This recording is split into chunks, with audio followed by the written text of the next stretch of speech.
हाँ जी, क्या हाल हैं? So basically we are doing statement of cash flow and this is the lecture number 2 of this chapter.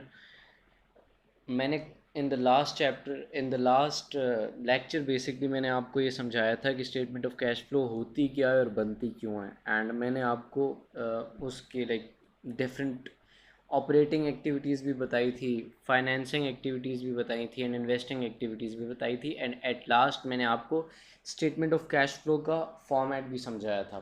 अब आज मैं आपको थोड़ा सा आगे समझाना चाह रहा हूँ कि क्या सीन होता है इसका। लाइक सिंस मैंने आपको बोला था कि it will take 10 to 12 classes to basically make you people understand each and everything in detail। सही है, तो मैं क्या करता हूँ, मैं पहले आपको स्टेटमेंट ऑफ कैश फ्लो बनवा देता हूँ बिकॉज ये आपको फॉर्मेट याद रखना पड़ेगा। एंड ये जब तक आप जितना ज़्यादा आप बनाओगे तो आपको जिस तरह income statement and statement of financial position बना बना बना बना के फॉर्मेट याद हो जाता है, तो इसका तो इसलिए आपको फॉर्मेट याद रखने के लिए बार बार बनानी पड़ेगी। तो मैं पहले आपको income statement of cash flow का फॉर्मेट बना देता हूँ and then like last class में भी हमने बनाया था बट अभी दोबारा से बना देता हूँ। एंड देन उसके बाद जो मैंने आज आपको लाइक कुछ थोड़ी सी कैलकुलेशंस मैं चाह रहा हूँ कि सिखा दूँ, तो उसके बाद it will make your life easier. ठीक है, तो पहले हम फॉर्मेट बनाते हैं फिर अगली बात करते हैं। सही है, तो मैंने आपको ये बताया था कि जब भी आपने स्टेटमेंट ऑफ कैश फ्लो बनानी है तो आपने दो कॉलम्स बना लेने हैं। ठीक है,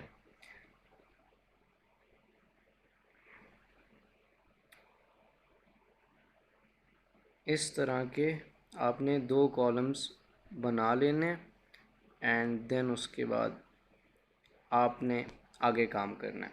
दो कॉलम्स हमने बना लिए हुए हैं एंड इन दो कॉलम्स में अब हम वैल्यू लिखेंगे। सबसे पहली जो हेडिंग आपकी होती है स्टेटमेंट ऑफ कैश फ्लो की, मैंने आपको ये बताया था कि सबसे पहले जो आपने हेडिंग देनी है वो ऑपरेटिंग एक्टिविटीज़ की देनी है। ठीक है, this is the like starting point. तो आपने सबसे पहले जो हेडिंग देनी है वो ऑपरेटिंग एक्टिविटीज़ की देनी है। ठीक है, तो इस तरह से आप एक हेडिंग देंगे ऑपरेटिंग एक्टिविटीज़ की एंड जो आपका स्टार्टिंग पॉइंट होगा स्टेटमेंट ऑफ कैश फ्लो का वो होगा ऑपरेटिंग प्रॉफिट। ये कल मैंने आपको डिटेल में समझा दिया था। ठीक है, ऑपरेटिंग प्रॉफिट। अभी मैं सिर्फ फॉर्मेट इसलिए बना रहा हूँ ताकि आपका लाइक फॉर्मेट आपको याद हो जाए एंड ये इंशाल्लाह हम 10 12 इवन 15 दफ़ा बनाएंगे तो हमें सही याद हो जाएगा। ऑपरेटिंग प्रॉफिट, इसमें आपने depreciation for the year add करनी है। ठीक है, डेप्रिसिएशन आपने इसमें ऐड कर देनी है। यहाँ पे ये जो आप ये जो आप ऑपरेटिंग प्रॉफिट लोगे इसमें आपने डेप्रिसिएशन ऐड कर देनी है। ठीक है, मैं यहाँ पे भी प्लस लिख रहा हूँ। इसके बाद आपने देखना है कोई आपको गेन ऑन डिस्पोजल हो रहा है। गेन ऑन डिस्पोजल अगर हो रहा है तो उस डिस्पोजल को आपने लेस करना है एंड मैंने कल आपको बताया था कि ये सब्ट्रैक्ट क्यों करना है। ठीक है, तो अगर कोई गेन ऑन डिस्पोजल हो रहा है तो आपने इसको सब्ट्रैक्ट करना है एंड इसको सब्ट्रैक्ट करने की जो मैंने आपको वजह बताई थी वो ये बताई थी कि बिकॉज जब आपने ऑपरेटिंग प्रॉफिट निकाला होगा तो गेन ऑन डिस्पोजल आपने एज एन इनकम उसमें ऐड किया होगा। ठीक है, and since it's a non cash income, मतलब इसमें कोई आपको लाइक पैसा नहीं मिल रहा, पैसा मिलता है बट वो जब आप sale of non current asset की वैल्यू लिखते हो तो उसमें टोटल कवर हो जाता है ना। तो टोटल के पॉइंट ऑफ व्यू से हम देखते हैं अगर आपको कोई लॉस ऑन डिस्पोजल हो रहा है तो उस पॉइंट ऑफ व्यू से आप लॉस ऑन डिस्पोजल को हमेशा ऐड बैक करते हैं बिकॉज जब आपने ऑपरेटिंग प्रॉफिट निकाला होता है तो उस टाइम आपने लॉस ऑन डिस्पोजल लेस किया होता है। तो अब आप इसको वापस ऐड बैक करते हो ताकि आपको ये पता चल जाए कि यार कैश का क्या सीन है, बिकॉज यू आर लाइक यहाँ पे आपने सिर्फ कैश और कैश को देखना है। ठीक है, लॉस ऑन डिस्पोजल के बाद आपने जो नेक्स्ट चीज़ देखनी है वो ये देखनी है कि अगर कोई इंक्रीज इन इन्वेंट्री हो रहा है। ठीक है, इंक्रीज इन इन्वेंट्री हो रहा है। इसके अलावा अगर कोई इंक्रीज इन रिसीवेबल्स हो रहा है।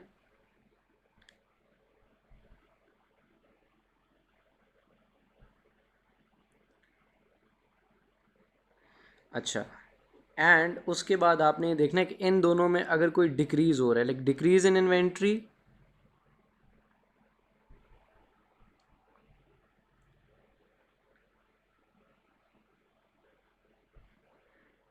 And decrease in receivables.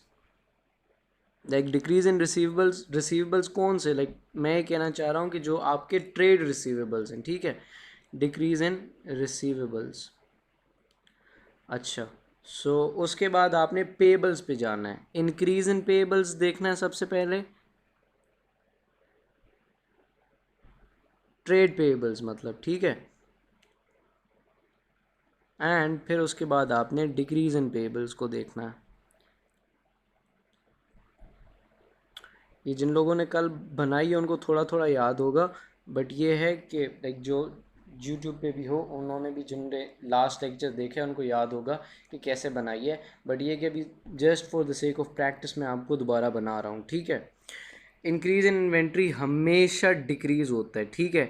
Increase in receivable हो रहा हो तो फिर भी हमेशा आपने माइनस करना है, लाइक ये चीज़ और ये चीज़, इन दोनों का जो इंक्रीज़ है ये सब्ट्रैक्ट होगा, एंड इन दोनों का जो डिक्रीज़ है ये ऐड बैक होगा, ठीक है। ये भी प्लस होगा, ये भी प्लस होगा।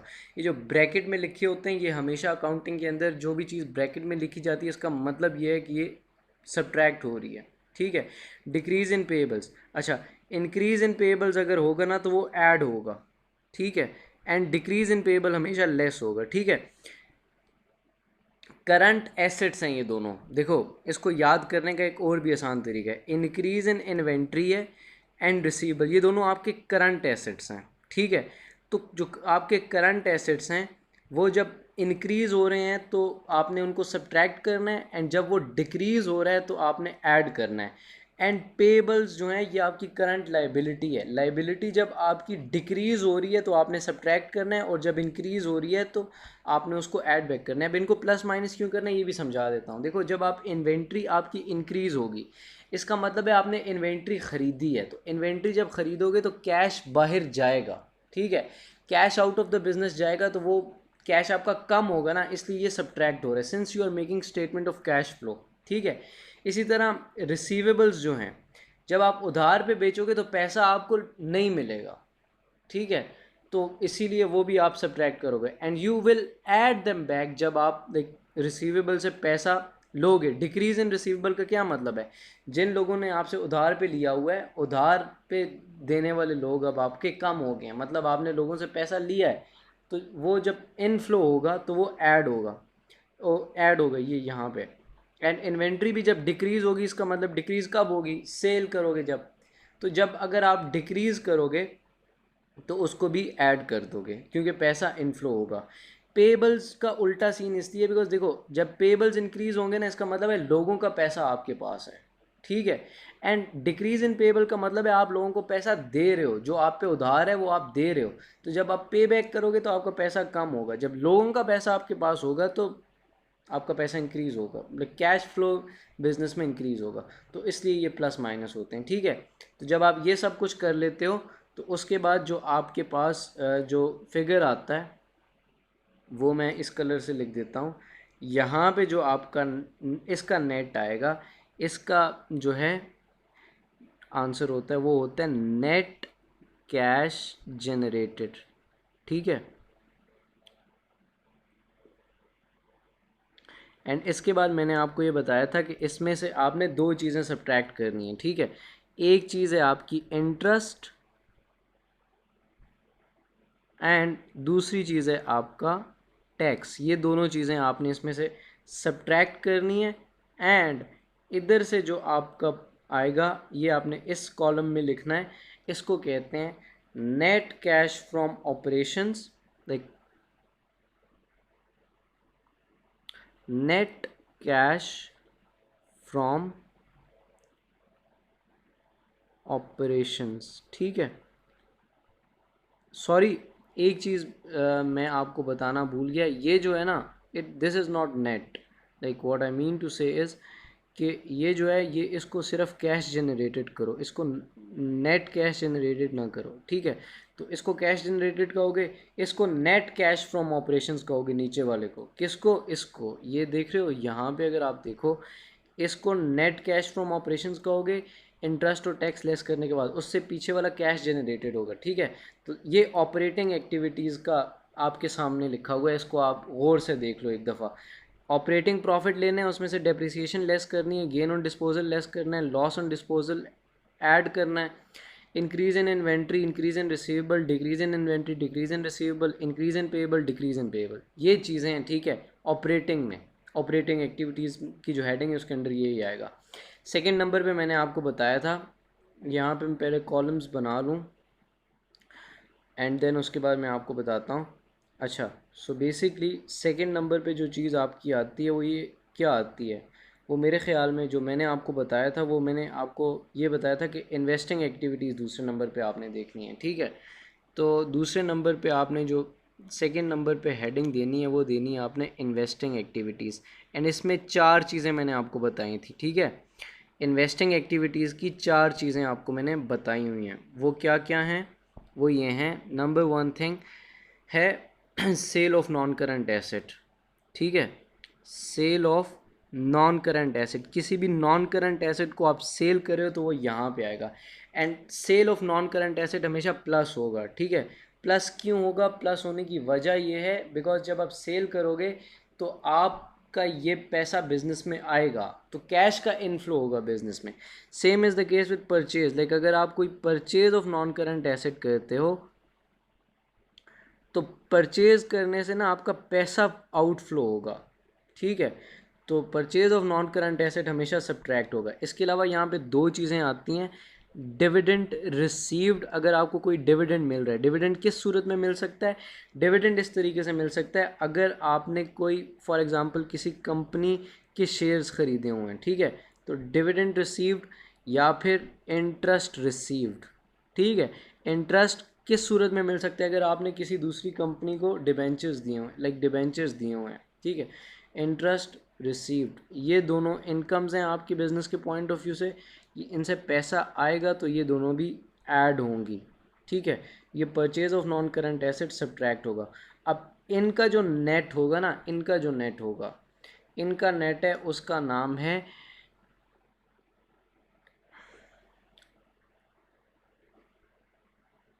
Net cash flow from investing, ठीक है। एंड ये आपने यहाँ पे लिखना है, ठीक है। एंड लास्टली, लास्ट पे जो आपकी थर्ड नंबर की हेडिंग बनेगी वो बनेगी फाइनेंसिंग एक्टिविटीज़ की, ठीक है। थर्ड हेडिंग जो बनेगी वो बनेगी फाइनेंसिंग एक्टिविटीज़, ठीक है। फाइनेंसिंग एक्टिविटीज़ के अंदर क्या क्या आ सकता है, सबसे पहले अगर आपने इशू ऑफ लोन किया है, इशू ऑफ लोन का मतलब है अगर आपने किसी से लोन लिया है तो वो आपका ऐड होगा। इसलिए ऐड होगा, रीज़न ये है कि आप जब लोन लोगे तो पैसा आपके बिजनेस में आ रहा है, आपने सिर्फ और सिर्फ पैसे को देखना है, आपने किसी और चीज़ को नहीं देखना। पैसा आ रहा है तो वो ऐड हो रहा है, पैसा जा रहा है तो वो माइनस हो रहा है। अगर आपने रीपेमेंट ऑफ लोन करी है, अगर आपने पैसा रीपे किया है लोन, ठीक है, तो वो क्या होगा, मेरे हिसाब से वो सब्ट्रैक्ट होगा। एंड इंटरनेशनली भी वो सब्ट्रैक्ट ही होता है बिकॉज पैसा जब आप रीपे कर रहे हो तो आपके बिजनेस के पॉइंट ऑफ व्यू से पैसा आपका कम हो रहा है, कैश कम हो रहा है, ठीक है। उसके अलावा अगर आप कोई इशू ऑफ शेयर्स करते हो, इशू ऑफ शेयर्स, तो उससे भी आपका पैसा इंक्रीज होता है, ठीक है, तो वो ऐड होगा। अच्छा, अपार्ट फ्रॉम दिस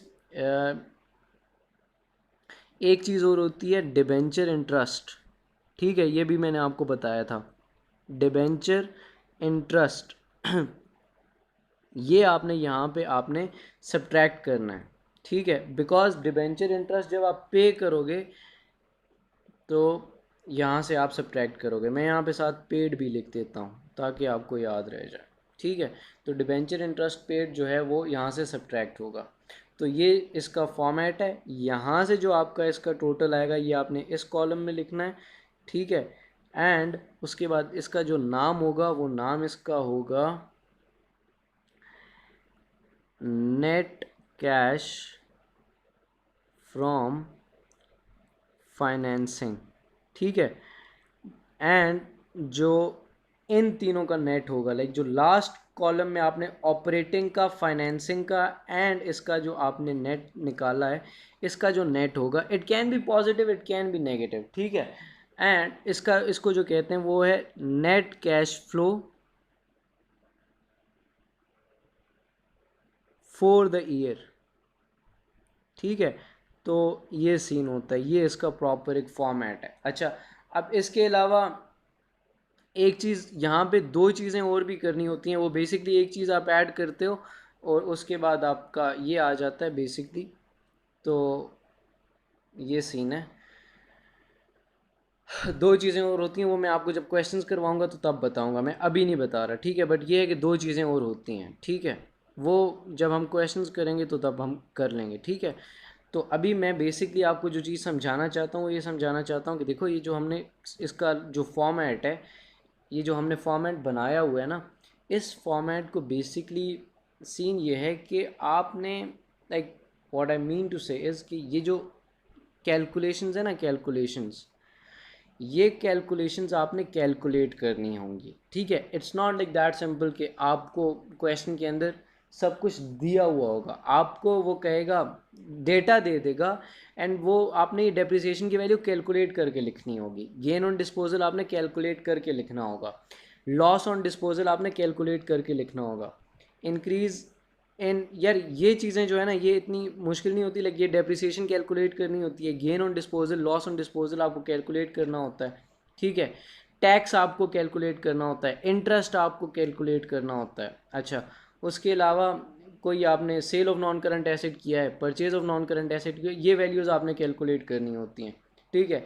इसके अलावा issue of loan, issue of shares, ये चीज़ें आपको लाइक कैलकुलेट करके लिखनी होती हैं। तो व्हाट आई वांट इज़, मैं आपको like statement of cash flow का सवाल नहीं करवाना चाह रहा, मैं ये करवाना चाह रहा हूँ आपको कि यार, मैं अगर आपको लाइक फॉर एग्जांपल थोड़े से क्वेश्चंस करवा दूँ ना, लाइक ये जो वैल्यूज़ हैं ये आप कैसे कैलकुलेट करोगे, तो that will make your life easier, ठीक है। तो ये एक सवाल मैंने आपके सामने लिखा है, सॉरी ये क्वेश्चन है। इस क्वेश्चन को अगर आप पढ़ोगे तो इस क्वेश्चन से ना आपको ये थोड़ा सा पता आइडिया चल जाएगा कि ये वैल्यूज़ कैलकुलेट कैसे करनी होंगी, ठीक है। ये इन स्टेटमेंट ऑफ फाइनेंशियल पोजीशन को ना थोड़ा सा लाइक वर्किंग्स में आपको पहले करवाना चाह रहा हूँ, ताकि आपको अगर वर्किंग्स आती होंगी तो ओवरऑल पूरा क्वेश्चन करना आपके लिए आसान हो जाएगा। हम पूरे पूरे सवाल भी करेंगे, बट ये है कि I want to just start from like ऐसे तरीके से करवाना चाह रहा हूँ ताकि आपके लिए ना कोई मसला ना हो, और कैलकुलेशंस आपको जब आती होंगी तो फिर स्टेटमेंट ऑफ कैश फ्लो बनाना कोई मसला नहीं होगा, ठीक है। तो इसको पढ़ते हैं। ये कह रहा है कि following statement of financial position extract relates to Radio Head Limited for the two consecutive years, ठीक है। अच्छा, at 31 December 2007 and at 31 December 2008, ठीक है। अब ये आपने उसको ओपनिंग और क्लोजिंग बैलेंस उसने आपको दे दिया, ठीक है। Plant and machinery at cost and उसकी accumulated depreciation, fixtures and fittings at cost and accumulated depreciation, ठीक है। एट द स्टार्ट भी दे दिए एंड एट द एंड भी दे दिए, ठीक है। अब नीचे उसने, अगर आप ये पढ़ो, वो ये कह रहा है कि during the year 31 December 2008 plant and machinery which had cost $80,000 and which at the time of sale had a net book value of $60,000 was sold for 8,000, ठीक है, 8,000 sorry. Fixtures and fitting were sold for 5,000, they had originally cost 40,000 and 38,000 had been provided for depreciation on these fixtures and fittings. अब आपको वो कह रहा है कि amount paid for the purchase of non current assets, ठीक है। तो वो आप कैसे कैलकुलेट करोगे? अब इसके लिए जो बेस्ट तरीका है, वो ये है कि अगर आप ना एक काम करो, वो ये है कि अगर आप लेजर बना लो ना, लेजर्स समझते हो आपको, मैंने लाइक एएस जो है, एएस में आपने ये चीज़ पढ़ी होगी कि अगर आप लेजर बना लो इस तरह से, like what I mean to say is कि आप अगर एक लेजर बना लो इस तरह से, तो आपका ना थोड़ा सा काम आसान हो जाएगा, ठीक है। तो ये लेजर है मेरा, मैं सबके बना के दिखाता हूँ, ठीक है। अभी मैं क्या करवाना चाह रहा हूँ, amount paid for the purchase of new non current assets, total non current assets कितने हैं, देखो मैं भी ये निकालना चाह रहा हूँ कि प्लांट एंड मशीनरी कितना आपने ख़रीदा, कोई ख़रीदा या नहीं ख़रीदा ये भी पता चल जाएगा, एंड फिक्सचर्स एंड फिटिंग, ठीक है। तो इसके लिए द बेस्ट वे इज़ कि आप इनके ना वो बना लो लेजर्स, एक प्लांट एंड मशीनरी का अलग से बना लो एंड फिक्सचर्स एंड फिटिंग्स का अलग से बना लो। मैं प्लांट एंड मशीनरी का आपको बना के दिखाता हूँ and then it will make a lot of sense to you, ठीक है। प्लांट एंड मशीनरी, अब क्या होता है basically, balance brought down and balance carried down आपको दोनों गिवन है। इसका जो फॉर्मेट होता है basically, since it's an asset, आपको ये चीज़ पता होनी चाहिए कि बैलेंस ब्रॉट डाउन यहाँ पे आएगा, बैलेंस कैरिड डाउन जो होगा वो यहाँ पे आएगा, ठीक है। एंड प्लस ये अगर आप कोई परचेज करते हो तो वो यहाँ पे लिखते हो थ्रू बैंक, ठीक है। एंड अगर कोई चीज़ आप सेल करते हो तो वो आप यहाँ पे लिखते हो डिस्पोजल के नाम से, ठीक है। तो this is how you do it basically. ये 4 वैल्यूज़ आपने अब भरनी होंगी, देखो। एंड इट्स अ लाइक एक चीज़ और भी बता दूँ, इट्स अ कॉस्ट अकाउंट, ठीक है। कॉस्ट अकाउंट आप बनाओगे, कॉस्ट अकाउंट से आपको पता चलेगा कि आपने कितना ख़रीदा कितना बेचा, ठीक है। अब at the start of the year अगर मैं देखूँ तो उसने मुझे जो इन्फॉर्मेशन दी हुई है वो ये दी हुई है कि प्लांट एंड मशीनरी की कॉस्ट कितनी थी। आपने डेप्रिसिएशन को भी नहीं देखना, ठीक है। आपने प्लांट एंड मशीनरी का, since you are making the cost account, तो आपने कॉस्ट टू कॉस्ट चलना है, ठीक है। तो plant and machinery at cost at the start कितनी है, 450,000, एंड एट द एंड कितनी है, 690,000, ठीक है। 450,000 एंड 690,000। देखो एट द स्टार्ट कितनी है, 450,000, ठीक है। एंड एट द एंड कितनी है, 690,000। अच्छा अब देखो यार, अब सीन ये है, अगर आप इस सवाल को पढ़ो टेक्निकली, अगर सोचो, एट द स्टार्ट आपके पास 450 है, ठीक है। एंड एट द एंड आपके पास 690 की है, ठीक है।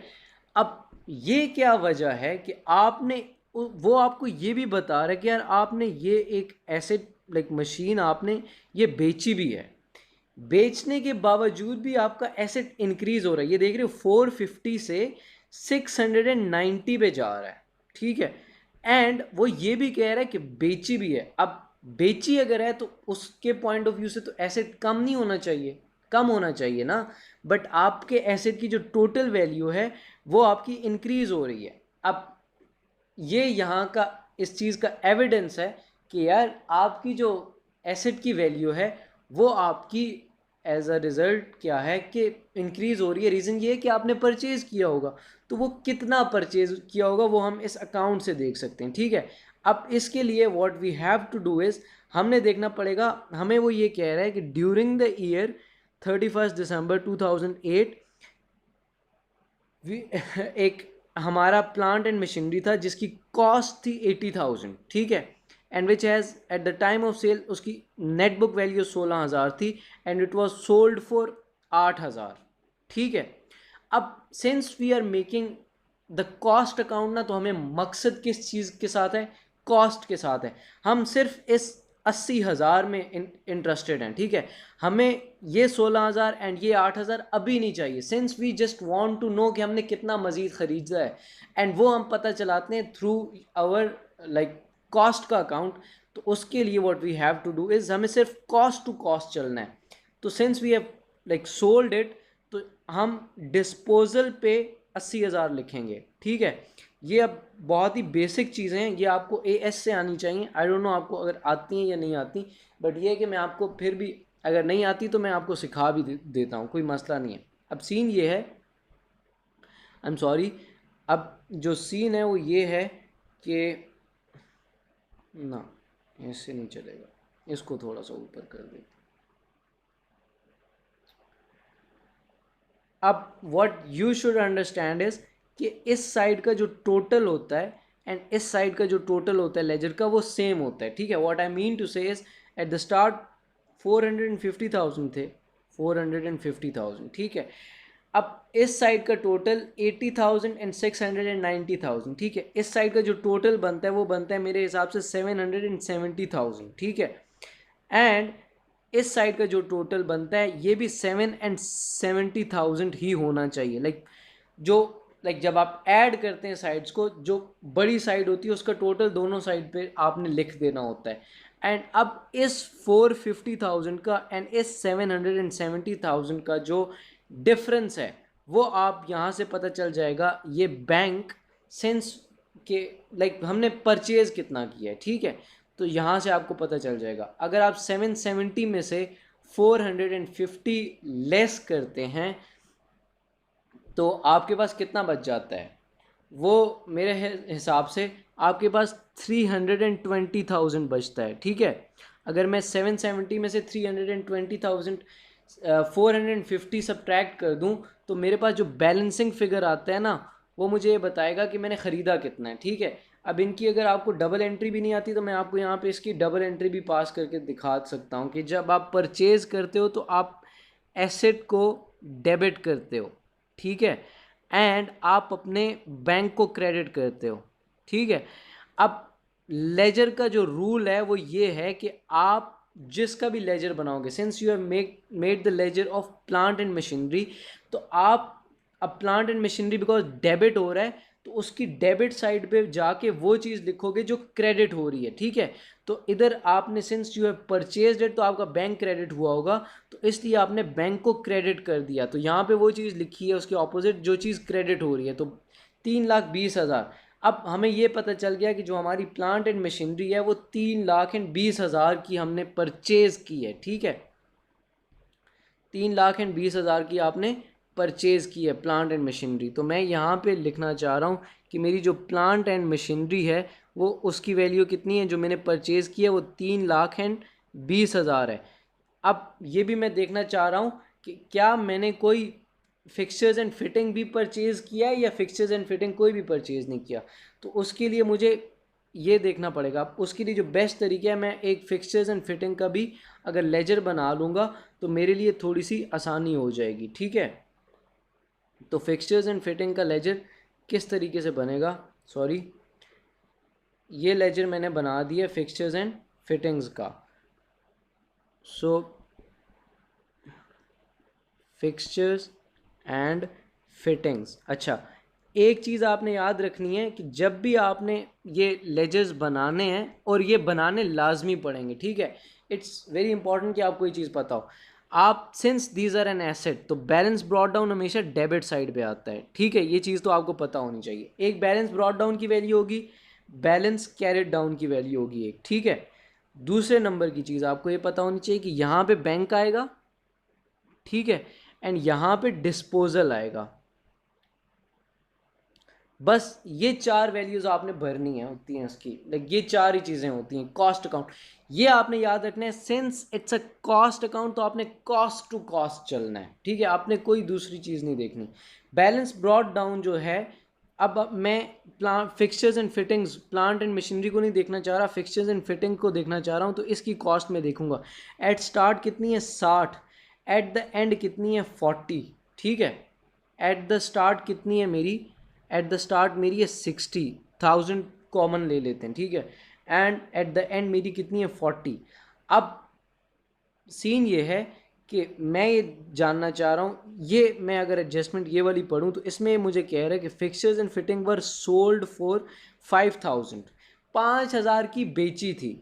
दे हैड ओरिजिनली कॉस्ट 40,000। अब हम since we are making the cost account, तो हम किस चीज़ में इंटरेस्टेड हैं, हम 40,000 में इंटरेस्टेड हैं। We are not interested in this 5,000, neither anything else, ठीक है। अब आगे ये कह रहा है and 38,000 has been provided as depreciation for the fixture. अब वो ये कह रहा है कि जो 40,000 कॉस्ट थी ना, ये जो 40,000 कॉस्ट थी, इसकी जो एक्यूमुलेटेड डेप्रिसिएशन थी वो 38,000 थी, ठीक है, एंड ये आपने बेचा है 5,000 का। इससे आपको कोई क्या चीज़ पता चलती है, मैं आगे चल के आपको बताता हूँ, ठीक है। But since we are making the cost account, तो हम सिर्फ इस चीज़ में इंटरेस्टेड हैं, 40,000 में। तो जो हमने डिस्पोजल करा है वो 40 का किया है, ठीक है, डू यू गेट इट। अब देखो, at the start of the year आपके पास जो वैल्यू थी वो 60 थी।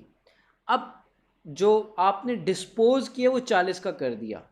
अब एट द एंड आपके पास जो वैल्यू बच जानी चाहिए थी वो तो 20 नहीं बच जानी चाहिए थी, क्योंकि आपके पास 60 था शुरू में, आपने 40 की बेच दी, आखिर में तो 20 बच जाना चाहिए, बट एट द एंड आपके पास 40 है। अब ये हमें ये बता रहा है कि आपने कुछ ना कुछ लाजमी परचेज किया होगा, तो वो परचेज मुझे कैसे पता चलेगा। मैं इस साइड का टोटल लिखता हूँ, ये कितना है 80। अब इस साइड का जो टोटल है वो भी 80 होना चाहिए, ठीक है। तो इसको 80 बनाने के लिए we have to balance it with bank 20। इसका मतलब है हमने 20,000 का ख़रीदा है, ठीक है। तो आपने जो फिक्सचर्स एंड फिटिंग ख़रीदे हैं वो 20,000 के ख़रीदे हैं, ठीक है। फिक्सचर्स एंड फिटिंग्स जो आपने ख़रीदे हैं वो कितने के ख़रीदें, 20,000 के, ठीक है। अब सीन ये है कि आपने टोटल कितना ख़रीदा है, आपने 3,20,000 का प्लांट एंड मशीनरी ख़रीदा एंड 20,000 के फिक्सचर्स एंड फिटिंग ख़रीदे। तो एज अ रिज़ल्ट आपने जो टोटल ख़रीदा है वो मेरे हिसाब से 340,000 ख़रीदा है। अब ये 340,000 किधर जाएगा, अगर आप अक्लमंद हो ना और आपको समझ आई है, तो ये 340,000 ये जो हमने purchase of non current asset की वैल्यू लिखनी होती है ना, ये जो हमने purchase of non current asset की वैल्यू लिखनी होती है, जो सब्ट्रैक्ट करनी होती है हमने, ये यहाँ की हमने कैलकुलेट कर लिए कि हमने कितना।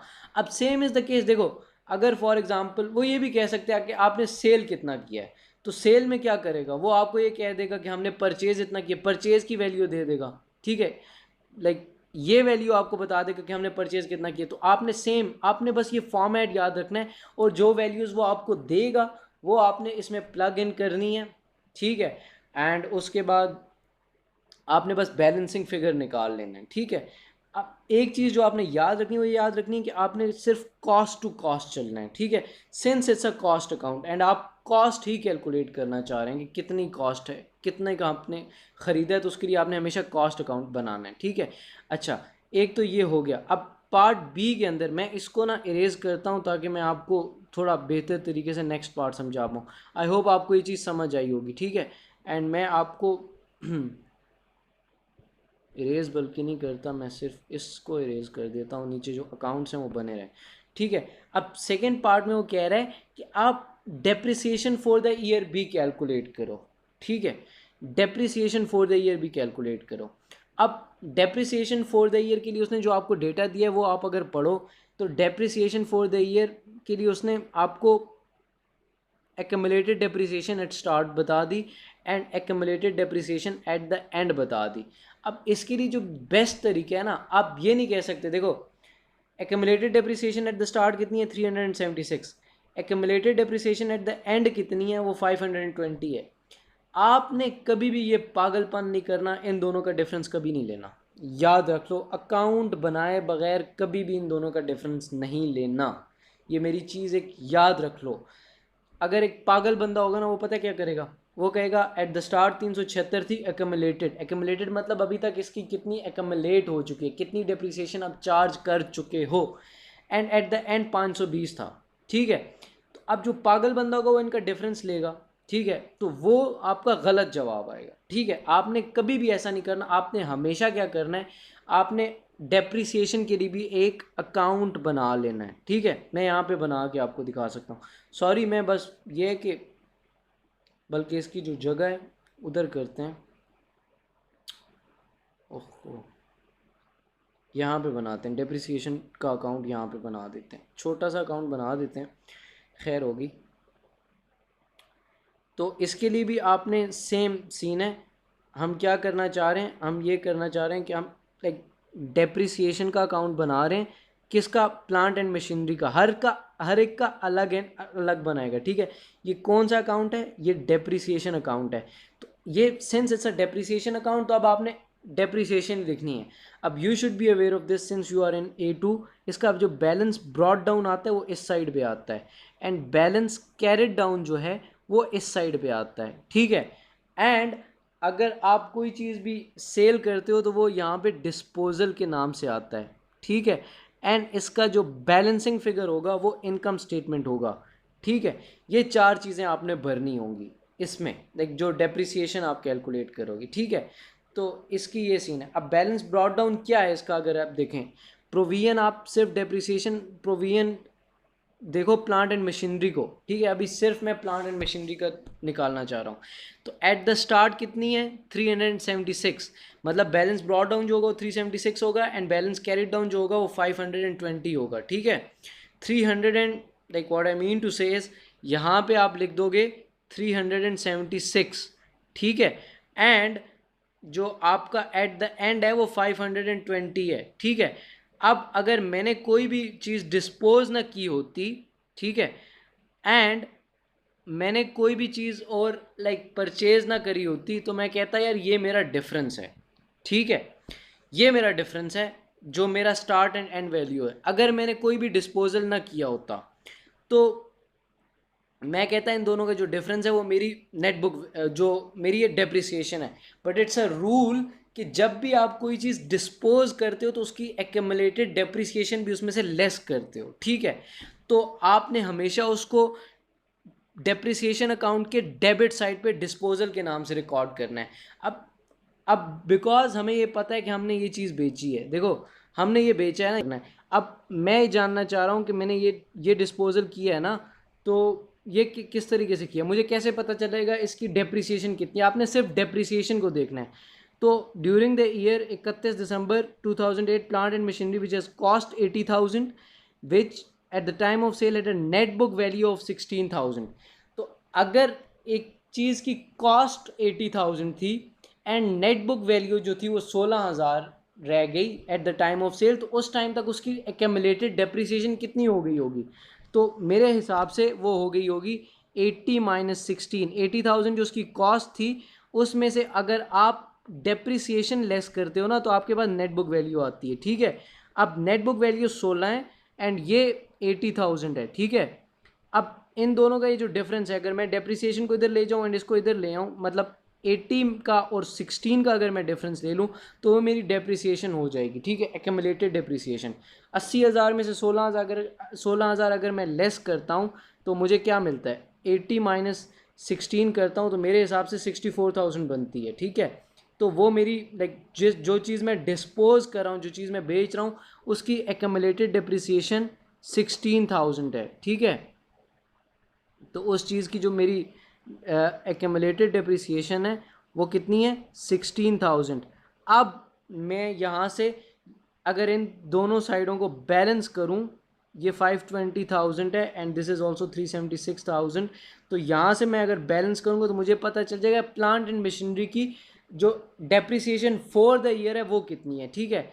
तो 16,000 में प्लस 520,000 करूँ एंड 376,000 का लाइक इस साइड का जो टोटल होगा वो कितना होगा, 5 20 में अगर मैं 16 ऐड करूँ तो ये बनता है 536,000, ठीक है।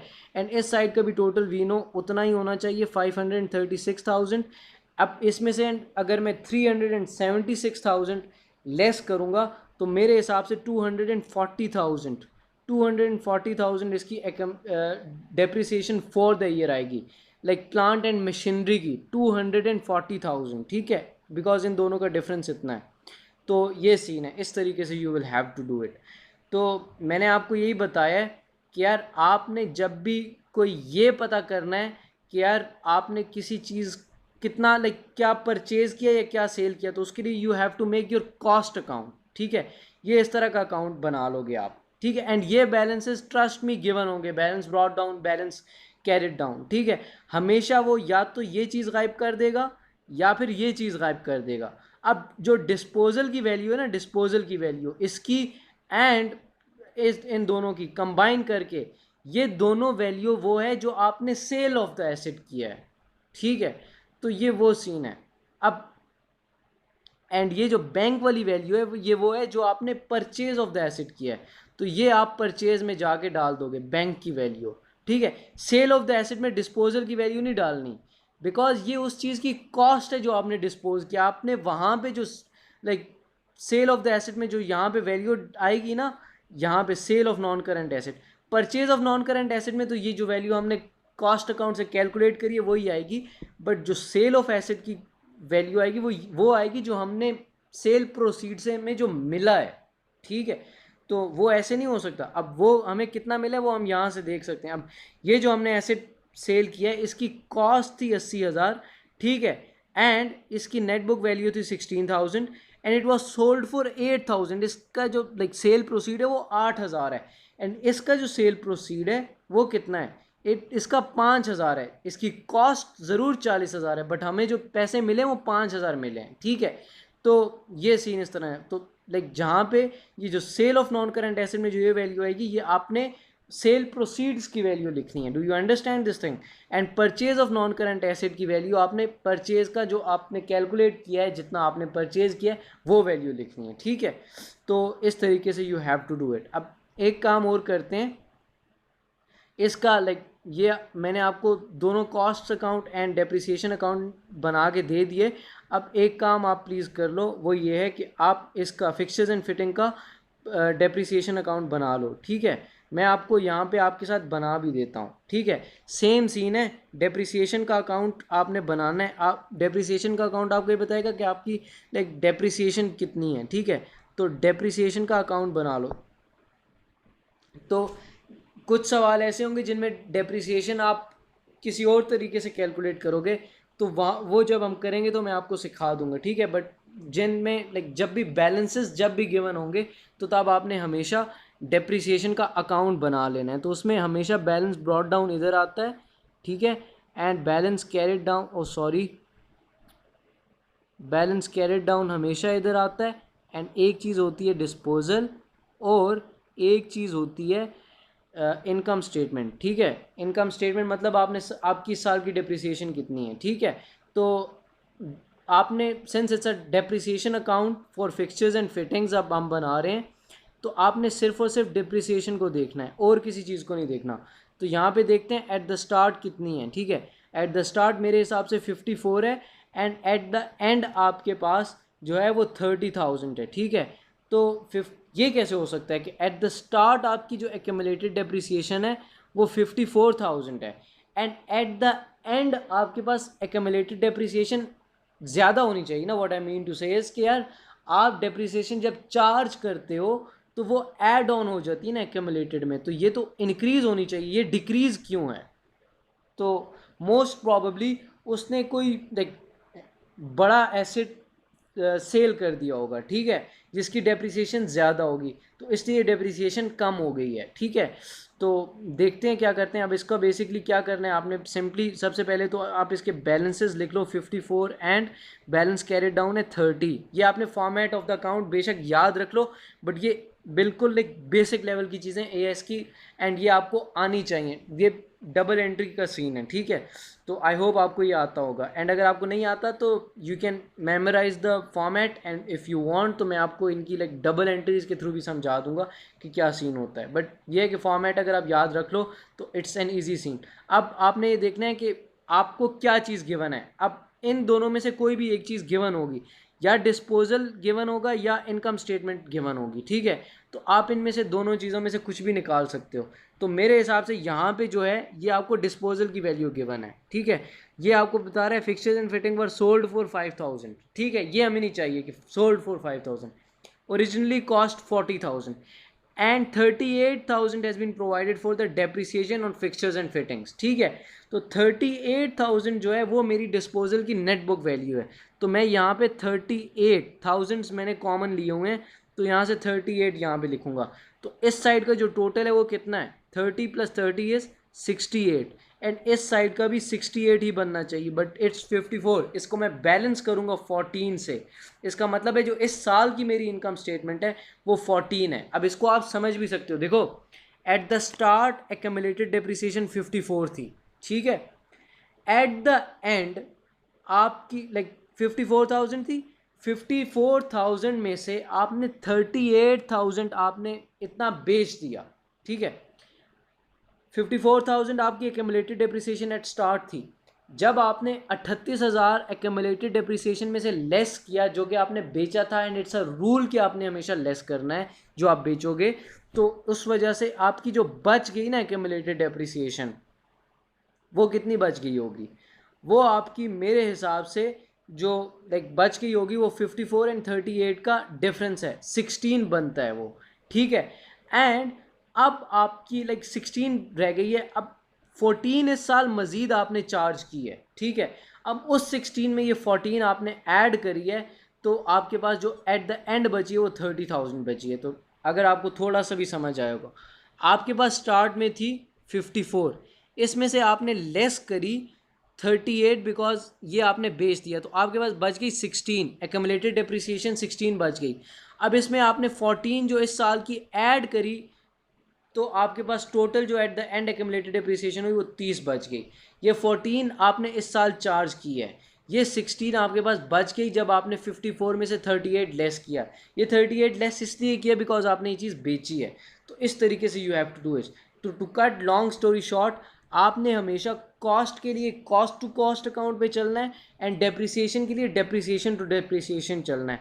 अब एक चीज़ मैं आपको और भी समझाना चाहता हूँ, वो ये है कि यार देखो, आप यहाँ से ना ये भी कैलकुलेट कर सकते हो कि आपको गेन ऑन डिस्पोजल हुआ है या लॉस ऑन डिस्पोजल हुआ है, क्योंकि ये सारी वैल्यूज़ आपने स्टेटमेंट ऑफ कैश फ्लो में डालनी है ना।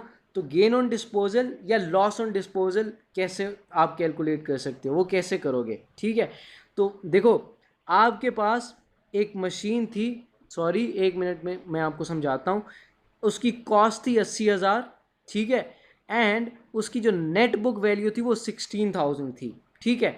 अब 16,000 की नेट बुक वैल्यू की चीज़ आप 8,000 में बेच रहे हो, तो मेरे हिसाब से 8,000 का लॉस ऑन डिस्पोजल होना चाहिए, ठीक है, लॉस ऑन डिस्पोजल होना चाहिए, ठीक है। एंड अगर इसको देखूं तो एक चीज़ आप 5,000 में बेच रहे हो, ठीक है, उसकी कॉस्ट थी 40,000 एंड उसकी एक्यूमुलेटेड डेप्रिसिएशन 38,000 थी। कॉस्ट में से अगर आप एक्यूमुलेटेड डेप्रिसिएशन लेस करो, लाइक 40 में से अगर आप 38 लेस करते हो, तो आपको जो बनता है, आपको ये पता चल जाएगा कि आपकी जो एक्यूमुलेटेड डेप्रिसिएशन लेस करके जो नेट बुक वैल्यू है वो 2,000 है, ठीक है। अब 2,000 आपकी नेट बुक वैल्यू है एंड आपने इसको बेचा कितने में, 5,000 में। तो इधर से जो फिक्सचर्स एंड फिटिंग्स हैं, इधर से आपको जो गेन ऑन डिस्पोजल हुआ है वो मेरे हिसाब से 3,000 का हुआ है। यहाँ से आपको 3,000 का गेन ऑन डिस्पोजल हुआ है एंड यहाँ से आपको मेरे हिसाब से 8,000 का लॉस ऑन डिस्पोजल हुआ है। तो स्टेटमेंट ऑफ कैश फ्लो का जो फॉर्मेट है उसके अकॉर्डिंगली आप जो गेन ऑन डिस्पोजल है वो लेस करते हो, लाइक ये 3,000 आपको गेन हुए तो ये लेस होगा एंड ये 8,000 ऐड होगा बिकॉज ये लॉस ऑन डिस्पोजल है, ठीक है। तो ये इस तरीके से you have to calculate these things. अब मैं एक काम और कर सकता हूँ आप लोगों के लिए, मैं आपको इन अकाउंट्स के यहाँ पे ना फॉर्मेट बना के भी दे देता हूँ ताकि आपको याद रह जाए कि यार आपने कैसे कैसे करना है, ठीक है। किसी भी का कॉस्ट का अकाउंट बनाना है तो आपने कैसे बनाना है ये मैं आपको बता देता हूँ, ठीक है। बाकी चीज़ें भी हैं वो मैं आपको कल सिखा दूँगा, कोई मसला नहीं है। बट ये कि मैं ये चाहता हूँ कि आपको मैं आहिस्ता आहिस्ता करके सिखाऊँ ताकि आपको सारी वर्किंग समझ आए। तो जब भी आपने किसी का कॉस्ट अकाउंट बनाना है तो आपने हमेशा क्या करना है, कॉस्ट अकाउंट के लिए कॉस्ट की वैल्यूज़ लेनी है। बैलेंस ब्रॉट डाउन हमेशा यहाँ पे आएगा, ठीक है, एंड बैलेंस कैरिड डाउन हमेशा यहाँ पे आएगा, ठीक है। एंड इसके अलावा यहाँ पे एक वैल्यू आएगी बैंक की, ठीक है, एंड यहाँ पे एक वैल्यू आएगी डिस्पोजल की। ये 4 वैल्यूज़ ही आएंगी, इसके अलावा कोई वैल्यू नहीं आएगी, ठीक है। You should be aware of this thing कि इस साइड का जो टोटल है इस साइड के टोटल के इक्वल होना चाहिए एंड देन आपने हमेशा यहाँ से मिसिंग फिगर्स निकाल लेने हैं, जो भी चीज़ मिसिंग होगी। अच्छा, अब मैं आपको ये बता भी देता हूँ कि आप यहाँ पे इस तरह से क्यों कर रहे हो, यहाँ पे ये बैलेंस ब्रॉट डाउन क्यों लिख रहे हो। बैलेंस ब्रॉट डाउन इसलिए लिख रहे हो बिकॉज ये एक एसेट है and do you understand, this is the debit side, ठीक है, and this is the credit side. अब ये चीज़ आपको क्रिस्टल क्लियर हो जाएगी, ये डेबिट साइड है एंड ये क्रेडिट साइड है। अब सिंस इट्स एन एसेट, ये एसेट का कॉस्ट अकाउंट है, तो एसेट आपका हमेशा डेबिट साइड पे रिकॉर्ड होता है, तो बैलेंस ब्रॉट डाउन उसका हमेशा डेबिट साइड पे आएगा एंड बैलेंस कैरी डाउन हमेशा क्रेडिट साइड पे आएगा, सिंस इट्स एन एसेट। ये चीज़ आपको यहाँ से क्लियर हो जानी चाहिए। अब ये यहाँ पे हम बैंक क्यों लिखते हैं, यहाँ पे डिस्पोजल क्यों लिखते हैं, ठीक है, ये मैं आपको डबल एंट्री के थ्रू बहुत अच्छा समझा सकता हूँ। देखो यहाँ पे जब भी आप कोई चीज़ परचेज करते हो ना तो आप एसेट को डेबिट करते हो, ठीक है, and because you are paying it through cash, ठीक है। तो लाइक इसमें आपने एक एजम्पशन लेनी है कि आप जो भी चीज़ परचेज करें वो कैश पे करो, अगर वो क्रेडिट पे परचेज करेगा तो फिर आपने यहाँ पे नहीं लिखना, ठीक है। बट द थिंग इज़ कि आपने यहाँ पे आपने एजम्पशन लेनी है कि आप बैंक से परचेज कर रहे हो, ठीक है, ये आपने एक एजम्पशन लेनी है, ठीक है। बैंक से आप परचेज कर रहे हो तो हमेशा जब भी आप परचेज करोगे तो बैंक आपका क्रेडिट होगा। अब लेजर बनाने का एक रूल है कि आप जब भी एक लेजर बनाते हो, आप जब भी इसका लेजर बनाओगे, since it's an asset and asset debit हो रहा है, एसेट की डेबिट साइड पे जाके एसेट की डेबिट साइड पे जाके वो चीज़ लिखोगे, जो चीज़ क्रेडिट हो रही है तो उसकी डेबिट साइड पे जाके हमने बैंक लिखा बिकॉज हमारा बैंक क्रेडिट हो रहा है, since we are paying it through bank, ठीक है। एंड यहाँ पे हम डिस्पोजल क्यों लिख रहे हैं ये भी समझा देता हूँ। देखो डिस्पोजल क्यों लिख रहे हैं ये चीज़ समझते हो कि हम since we are selling something, कोई चीज़ हम सेल कर रहे हैं तो इस वजह से हम डिस्पोजल लिख रहे हैं, ठीक है। अब डबल एंट्री का एक रूल है, वो ये है कि जब भी आप कोई एसेट सेल करते हो तो आप क्या करते हो, आप एसेट की कॉस्ट को, एसेट के कॉस्ट अकाउंट को क्रेडिट करते हो, बिकॉज एसेट आपके पास से जा रहा है, कॉस्ट अकाउंट को क्रेडिट करते हो। एंड डिस्पोजल को, डिस्पोजल का एक स्पेशल अकाउंट खुलता है, डिस्पोजल को आप डेबिट करते हो, लाइक कॉस्ट पे, कॉस्ट टू कॉस्ट बात कर रहा हूँ, ठीक है। कॉस्ट टू कॉस्ट आप इसको डेबिट, ओ सॉरी, आप इसको डेबिट करोगे, ठीक है, कॉस्ट टू कॉस्ट। इसलिए जब आपने इसके लेजर में जब आपने इसको रिकॉर्ड करना है तो आपने, सिंस एसेट आपका क्रेडिट हो रहा है जब डिस्पोज कर रहे हो आप, तो क्रेडिट साइड पे जाके वो चीज़ लिखनी है जो डेबिट हो रही है, ठीक है। तो इसलिए हम यहाँ पे डिस्पोजल का फिगर लिखते हैं, ठीक है। तो दिस इज़ द वे। अब सेकेंडली, जब जो आपने डेप्रिसिएशन का अकाउंट बनाना है उसका भी एक प्रॉपर फॉर्मेट है, मैं आपको बना के दे देता हूँ। उसमें भी 3-4 चीज़ें आती हैं, एंड वो क्यों आती हैं, उनका क्यों लिखना है उनका इस तरीके से, मैं आपको वो डिटेल में समझा देता हूँ, ठीक है। तो this way you can do it. इसका बैलेंस कैरेट डाउन आपने हमेशा यहाँ पे लिखना है, एंड इसका, ओ सॉरी, बैलेंस कैरेट डाउन नहीं, balance brought down, sorry sorry, it's my mistake, my bad. Balance brought down इसका हमेशा लिखना है, लाइक एक्यूमुलेटेड डेप्रिसिएशन का अकाउंट है ये, ठीक है। बैलेंस ब्रॉड डाउन हमेशा लिखना है, बैलेंस कैरेट डाउन हमेशा इधर लिखना है, इधर आपने हमेशा इसकी इनकम स्टेटमेंट लिखनी है, ठीक है। एंड इधर आपने इसका हमेशा डिस्पोजल लिखना है। अब यहाँ पे आप डिस्पोजल क्यों लिख रहे हो, एंड इसका balance brought down and balance carried down इसका इस साइड पे क्यों आ रहा है, देखो।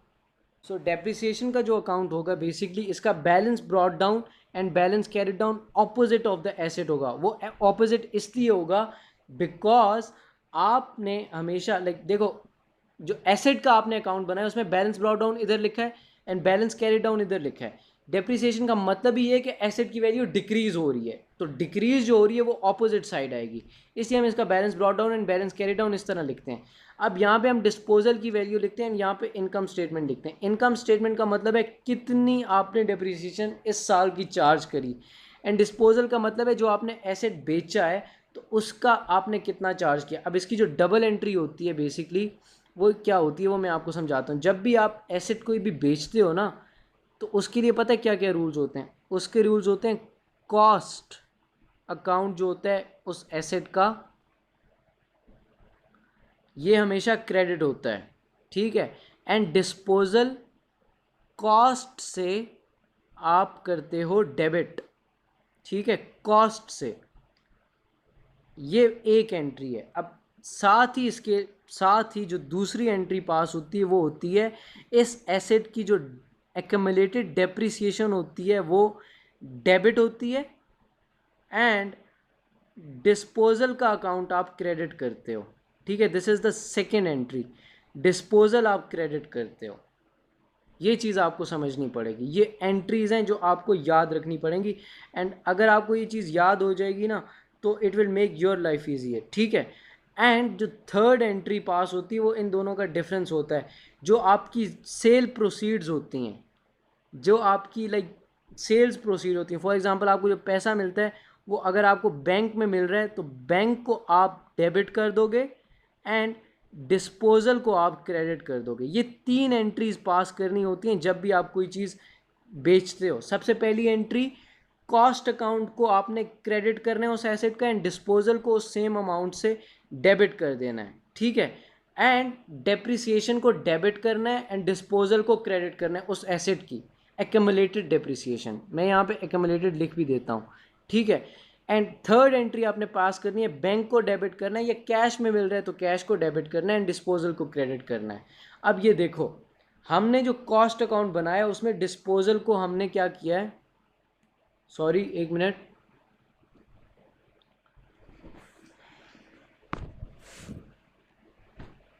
हमने जो कॉस्ट अकाउंट बनाया है उसमें हमने डिस्पोजल को डेबिट किया है, एंड हमने जो एसेट का अकाउंट बनाया उसकी सिंस हमारा एसेट क्रेडिट हो रहा है तो उसकी क्रेडिट साइड पे हमने वो चीज़ लिखनी है जो डेबिट हो रही है, ठीक है।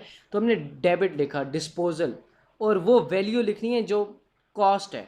उसके अलावा जो ये डेप्रिसिएशन है, डेप्रिसिएशन की एंट्री देखो, जब आप डिस्पोजल करते हो तो क्या होती है, डेप्रिसिएशन को आप डेबिट करते हो एंड डिस्पोजल को आप क्रेडिट करते हो। तो इसलिए आप डेप्रिसिएशन के अकाउंट में, बिकॉज डेप्रिसिएशन डेबिट हो रही है तो उसकी डेबिट साइड पे जाके वो चीज़ लिखोगे जो क्रेडिट हो रही है। तो डिस्पोजल क्रेडिट हो रहा है तो इस एंट्री में आप डेप्रिसिएशन जाके इस साइड पे लिखते हो। And why is this income statement यहाँ पे, ये इनकम स्टेटमेंट जो है ये यहाँ पे इसलिए because it's a balancing figure, and ये क्रेडिट साइड पे इसीलिए आती है बिकॉज ये इसने जो आपकी एक्यूमुलेटेड डेप्रिसिएशन है उसमें ऐड होना होता है, तो ये क्रेडिट साइड पे आते हैं। जो जब भी आपने डेप्रिसिएशन को ऐड करना है वो आपकी इस साइड पे आएगी, ठीक है। और ये क्रेडिट साइड पे इसलिए भी आती है बिकॉज आप ये वो वैल्यू जिससे आपका एसेट कम हो रहा है, तो एसेट की जो ओरिजिनल वैल्यू होती है वो डेबिट साइड पे होती है। Do you understand this thing? Sorry यार ये क्या आई डोंट नो हो गया। अच्छा, सो जो एसेट की ओरिजिनल वैल्यू वो इस साइड पे आती है, तो डेप्रिसिएशन की वैल्यू इस साइड पे आएगी, ठीक है। तो that is what it is. तो what I really want you people to understand is वो ये है कि आप प्लीज़ और कुछ भी नहीं करो, आप सिर्फ और सिर्फ इनके ना फॉर्मेट्स भी याद कर लो तो वो भी बहुत हैं। तो उसके बाद इंशाल्लाह हम आगे करते हैं। तो इसकी मज़ीद और चीज़ें भी हैं इस चैप्टर के अंदर, और वो भी मैं आपको सिखाऊंगा कि कैसे करना है। बहुत सारी और कैलकुलेशंस भी हैं। अभी मैंने जो चीज़ आज आपको सिखा दी वो ये सिखा दी है कि आपने कोई भी चीज़ अगर सेल करी है तो उसको कैसे निकालना है, कोई चीज़ आपने लाइक परचेज़ करनी हो तो उसको आपने कैसे कैलकुलेट करना है, एंड कोई चीज़ भी आपने like for example gain on disposal and loss on disposal कैसे निकालना है, ठीक है। तो this is how you will do it. बस ये अकाउंट्स आपको लाजमी बनाने पड़ेंगे हर हाल में। तो जहाँ तक आप कर लो, अब इसको कंटिन्यू करते हैं। Obviously it's a lengthy chapter and मैं आपको सही डिटेल में करवाना चाह रहा हूँ, इसलिए मैं चाह रहा हूँ कि पहले 2 से 3 क्लासेस में इसकी सारी कैलकुलेशंस कर लें एंड उसके बाद हम स्टेटमेंट ऑफ कैश फ्लो आराम से बना सकेंगे, ठीक है। क्या करते हैं फिर आगे इसको कंटिन्यू। Okay bye.